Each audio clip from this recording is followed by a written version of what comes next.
In Crash Bandicoot, if a player is idle for a few seconds, Crash will launch a Wumpa fruit in the air, which will fall on him, releasing purple juice. When coming up with the idea on how the game should play, the developers decided to turn the screen so that you would play running in and out rather than left and right. They jokingly called this the Sonic ass game, since you were always looking at Crash's back. In Crash Bandicoot 2, Cortex Strikes Back, when Crash is burnt, he briefly changes into his Crash 1 model. This also happens in Crash Bandicoot 3 Warped. Crash was originally named Willy the Wombat. During the production of the first game, the marketing director of Universal Interactive Studios insisted that Crash be named Wes, Wuzzles or Wizzy the Wombat. Crash was given his final name due to his tendency to smash crates.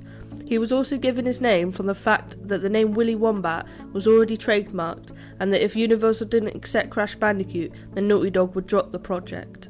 Dr. Neocortex's name comes from the part of the brain called neocortex. Crash getting an extra life by collecting 100 Wumpa fruits could be inspired by the Sonic the Hedgehog and Mario series, as Sonic and Mario need to collect 100 rings or coins to get an extra life.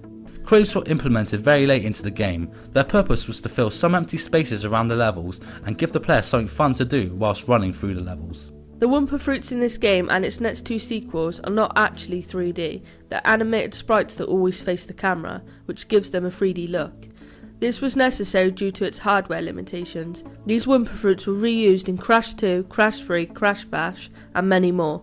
Naughty Dog decided that the original Crash Bandicoot games would be exclusively released on the PlayStation due to the Saturn not being strong enough for their desires, and they considered developing for the N64, but it would be far too expensive to publish games due to their cartridge-based system. The character of Torna was initially removed from the series due to some complaints from the marketing director at Universal Interactive Studios. In her point of view, the initial character design for Torna was too outrageous, so she was redesigned before being built into the game. Naughty Dog thought the end result was too different from what they had in mind, so she was ultimately removed in the sequels.